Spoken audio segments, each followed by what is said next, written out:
খবরদার জেনে রাখো, হিন্দু যদি আপনার প্রতিবেশী হয় কি করবেন? আমরা মুসলিম, হিন্দুদের পূজা অনুষ্ঠান, তোমাদের রব আল্লাহকে গালি দেবে।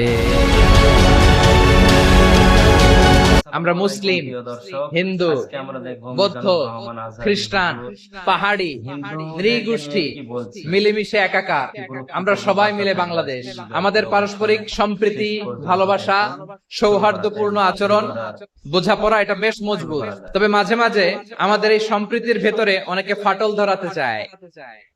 আমরা যে সুখে আছি, শান্তিতে আছে, এটা অনেকের ভালো লাগে না। দুর্বৃত্তদের ব্যাপারে আমাদের সাবধান থাকতে হবে, আমরা সংঘবদ্ধ থাকতে। এই যে আমাদের পিসফুল কোএক্সিস্টেন্স, শান্তিপূর্ণ সহাবস্থান, যেদিন হিন্দুদের পূজা অনুষ্ঠান আমরা ওই দিন তাফসির মাহফিল করি না, ঠিক কিনা বলেন? যেদিন আমাদের তাফসিরুল কোরআনের প্রোগ্রাম, ওই দিন আমাদের হিন্দু ভাইরা ডিস্টার্ব করে না। সুবহানাল্লাহ। হিন্দুদের পূজা অনুষ্ঠানে আইন শৃঙ্খলা বাহিনীর পাশাপাশি মাদ্রাসার ছাত্ররা যে সেখানে পাহারা দেয়। গোটা পৃথিবীতে এই দৃষ্টান্ত আপনি পাবেন। রব্বুল আলামিন বলেন, গোলাম ও আমার ইমানদার বান্দারা, শোনো শোনো, লা তাসুবুল্লাযীনা ইয়াদউনা মিন দুনিল্লাহ ফায়াসুবুল্লাহা আদওয়াম বিগাইরি ইলম। ও আমার বিশ্বাসী বান্দারা, যারা আল্লাহকে ব্যতি রেখে দেব দেবীর পূজা করে, তোমরা খবরদার তাদের গালি দিও না। যদি ওই দেবতাদেরকে গালি দাও, তাহলে ভুলবশত, শত্রুতাবশত তারা তোমাদের রব আল্লাহকে গালি দেবে, ঠিক কিনা? কোন ধর্মকে ছোট করা যাবে না।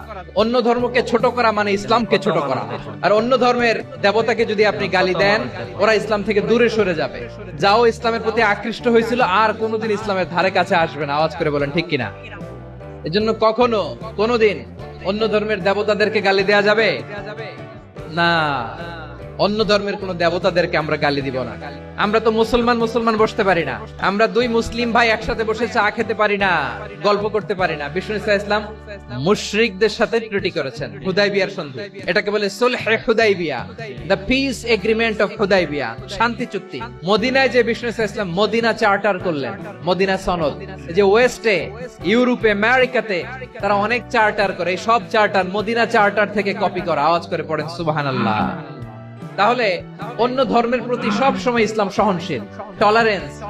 যদি আপনি দেখতে চান ইসলামের নবী, বিশ্ব নবীর দিকে তাকান, ঠিক কিনা বলেন? আমরা তো সংখ্যালঘুদের রাইটস প্রোটেক্ট করার জন্য কত আইন বানাই, কত বৈঠক করি, কত সংবাদ সম্মেলন করি। বিষ্ণু সাল্লাল্লাহু আলাইহি ওয়াসাল্লাম সংখ্যালঘুদের রাইটস এর ব্যাপারে, অধিকারের ব্যাপারে যে কথা বলেছেন, শুনলে আপনি অবাক হয়ে যাবেন।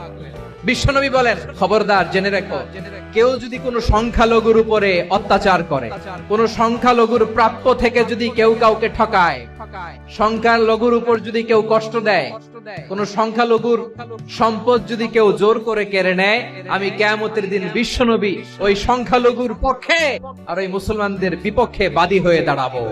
আল্লাহু আকবার।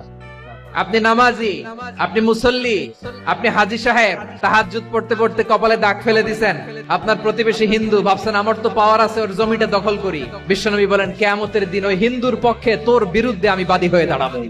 এখানেই শেষ না। বিষ্ণু ইসলাম আপনার অমুসলিম প্রতিবেশীর সাথে ভালো আচরণ করতে বলেছে। হিন্দু যদি আপনার প্রতিবেশী হয় কি করবেন? ওর কষ্ট দিবেন নাকি? কেন? ও তো হিন্দু, ও তো আমার আল্লাহরে ডাকে না, ওরে কষ্ট দিলে জায়েজ হবে না? খবরদার। বিষ্ণু ইসলাম বলেন, মান কানা ইউমিনু বিল্লাহ ওয়াল ইয়াউমিল আখির ফালিউকরিম জারাহ। যে আল্লাহ বিশ্বাস করে আর আখিরাতে বিশ্বাস করে, সেজন্য প্রতিবেশীর সাথে ভালো আচরণ করে।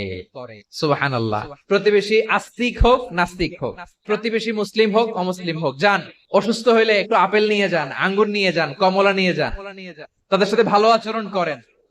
ইসলামের বিউটি দেখে, সৌন্দর্য দেখে অবাক হবে। নসিব ভালো হলে কোনোদিন কালিমা পড়ে মুসলমান হয়ে যাবে। ইসলাম অমুসলিম মাতা পিতার সাথে ভালো আচরণ করতে বলেছে। মাতা পিতা যদি অমুসলিম হয়, তারা ফেলে দিতে পারবেন? অনেক হিন্দু ছেলে আমাদের হাতে শাহাদা পড়ে মুসলিম হয়, কিন্তু ওর মা মুসলমান হয় নাই, বাবাও হয় নাই। এরকম আছে না নাই? ওয়াকাদা রাব্বুকা আল্লা তা'বুদু ইল্লা ইয়্যাহ ওয়াবিল ওয়ালিদাইনি ইহসানা, আল্লাহ বলে অবধারিত দুইটা ভার্ডিক্ট তোমাদের জন্য, এক আল্লাহর ইবাদত করবা আর মা বাবার প্রতি ইহসান করবা। মা বাবার প্রতি ইহসান করতে হবে। আমার মা হিন্দু হোক ভালো আচরণ করতে হবে, বৌদ্ধ হোক ভালো আচরণ করতে হবে। আরে তুমি এখন মুসলিম, তোমার মা বাবা হিন্দু, এখনই তো সুযোগ ইসলামের সৌন্দর্য দেখানোর। এখন মা বাবা যদি দেখে আরে এটা হিন্দু থাকতে তো বদমাইশ ছিল, বেয়াদব ছিল, কি এমন ধর্ম সে গ্রহণ করলো যেটা গ্রহণের সাথে সাথে সে পাল্টে গেল, নসিব ভালো হইলে তারাও কালিমা পড়ে মুসলমান হয়ে যাবে। ইসলাম কি ন্যারো মাইন্ডেড রিলিজিয়ান না ব্রড মাইন্ডেড? কতটা ব্রড মাইন্ডেড দেখেন। বিশ্বনবী সাল্লাল্লাহু আলাইহি সাল্লাম অমুসলিমরা যদি নবীকে উপহার দিত, ওই উপহারও বিশ্বনবী গ্রহণ করতেন। সুবহানাল্লাহ পড়েন। সপ্তম হিজরিতে বিষ্ণু ইসলাম সব সুপার পাওয়ারের কাছে চিঠি দিলেন, রোমান সম্রাটের কাছে, পারস্য অধিপতির কাছে, মিশরের অধিপতির কাছে, সবার কাছে চিঠি লিখলেন। চিঠির ভাষা ছিল এরকম, মিন মুহাম্মাদিন রাসূলিল্লাহ ইলা মুকাওকিস আযীমিল কিবত, মুহাম্মদ রাসূলুল্লাহর পক্ষ থেকে মিশরের বাদশার কাছে, আসলিম তাসলাম, ইসলাম মানো শান্তিতে থাকবা, সালামুন আলা মান ইত্তাবাআল হুদা, শান্তি তার জন্য যে হেদায়েতের অনুসরণ করে। সুবহানাল্লাহ পড়েন। এই চিঠি অনেকে ভালোভাবে রিসিভ করেছে, অনেকে এই চিঠি পাওয়ার পরে নবীর কাছে আবার ইন রিটার্ন উপহার পাঠিয়েছে। তাহলে অমুসলিম কেউ যদি আপনাকে উপহার দেয়, হালাল উপহার হলে আপনি গ্রহণ করতে পারবেন। শুধু তাই নয়, বিষ্ণু ঈসা ইসলাম অমুসলিমদের সাথে আর্থিক লেনদেনও করেছেন, ফিনান্সিয়াল ডিলিং করেছেন। অমুসলিমদের সাথে প্রয়োজনে আপনি ফিনান্সিয়াল ডিলিং করতে পারবেন। আমরা প্রায় দেখি বাজারের মিষ্টির দোকানগুলো আমার হিন্দু ভাইদের, তারপরে যে বারবার শপ, চুল কাটে যে নাপিত, অধিকাংশ নাপিতের দোকানে কারা? আমার হিন্দু ভাইরা। আপনি চুল কাটতে পারবেন কিনা? পারবেন। তার দোকান থেকে দই মিষ্টি কিনতে পারবেন কিনা?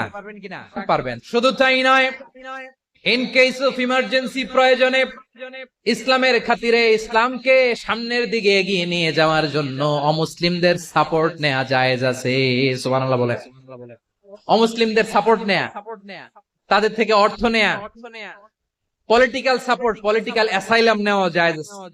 আমাদের অনেক বিশ্ববরেণ্য দায়ীরা আমেরিকায় অস্থায়ীভাবে অ্যাসাইলাম নিয়ে থাকে, নিজের দেশে গেলে ফাঁসিতে ঝুলাই দিবে।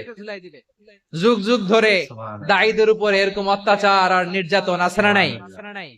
এটা যে জায়েজ আছে তার প্রমাণ স্বয়ং বিশ্বনবী সাল্লাল্লাহু আলাইহি ওয়াসাল্লাম পলিটিক্যাল সাপোর্ট নিয়েছিলেন অমুসলিমদের কাছ থেকে। বিশাল মরুপথ, পাহাড়ি পথ পাড়ি দিয়ে তায়েফের মরুজমিনে গেলেন কোরআনের দাওয়াত নিয়ে, ঈমানের দাওয়াত নিয়ে। কিন্তু তায়েফের লোকেরা বিশ্বনবীর দাওয়াতকে শুধু প্রত্যাখ্যান করেই থামে নাই, তারা বিশ্বনবীর সাথে অত্যন্ত খারাপ আচরণ করেছে। প্রিয় ভাইরা, তায়েফের ছেলেরা নবীকে রক্তাক্ত করলো। আমার নবী কই যাবে? কই যাবে? মক্কায় জায়গা নাই, তায়েফে জায়গা নাই। তায়েফ থেকে ভারাক্রান্ত মন নিয়ে আমার নবী মক্কায় ফিরে আসলেন। বিশ্ব নবী মক্কায় ঢুকতে পারেন না। মক্কার মরুভূমির দিকে তাকিয়ে, উপত্যকার দিকে তাকিয়ে বিশ্বনবী ধা ধা করে কাঁদেন, ঝরঝর করে। নবীর চেহারা মোবারক থেকে চোখের পানিগুলো বেয়ে বেয়ে পড়ে। আমার জন্মস্থান, আমার শৈশব, কৈশোর, যৌবন কেটেছে এই মক্কায়, আমার এলাকায় আমি ঢুকতে পারি না। বিশ্বনবী মক্কার অনতি দূরে দাঁড়িয়ে জায়েদকে পাঠালেন, জায়েদ যাও, দেখো কেউ আমাকে সাপোর্ট করার মতো আছে কিনা, যাও অমুকের কাছে যাও। জায়েদ গেলেন, তারাও প্রত্যাখ্যান করে ফিরিয়ে দেয়। বিশ্বনবী বললেন যাও অমুক লোকের কাছে যাও, তিনিও প্রত্যাখ্যান করে ফিরিয়ে দিলেন। কেউ বিশ্বনবীকে আশ্রয় দিতে রাজি হয় না। নিজ জন্মভূমিতে বিতাড়িত বিশ্বনবী, সর্বশেষ বিশ্বনবী বললেন যাও মুতঈম ইবনে আদির ঘরে যাও। দেখেন, অনেক বিপদের সময়ও আমি নিজে সাক্ষী, সামাজিক ভাবে, রাজনৈতিক ভাবে কত ঝঞ্ঝা, কত ষড়যন্ত্র, কত কনস্পাইরেসি পাড়ি দিয়ে আমাদেরকে সামনে এগিয়ে যেতে হয়। এই শত্রুদের ভেতরেও একজনকে দাঁড় করিয়ে দেয় যে আল্লাহর কোরআনের জন্য রেডি হয়ে যায়। পড়েন সুবহানাল্লাহ। মুতঈম ইবনে আদি, আল্লাহ তার মনকে নরম করে দিলেন। মুতঈম বলে, মুহাম্মদ আমি তোমাকে আশ্রয় দিব। এই মুতঈম কি মুসলিম ছিল না মুশরিক? কিন্তু মুতঈম যে বিশ্বনবীর উপকার করছে এটা বিশ্বনবী ভুলে নাই। আমাদের অনেকে আছে উপকার করার পরে আর খেয়াল থাকে না। এজন্য অমুসলিম হইলেই তারা আমাদের শত্রু নয়, আমাদের পুঁজি ভালোবাসা। এই ব্রড মাইন্ডেড হৃদয় নিয়ে, ভালোবাসা দিয়ে আমরা বিশ্ব জয় করতে চাই। রাজি আছেন? আল্লাহ কবুল করুক। আমরা সবাই পড়ি আমিন।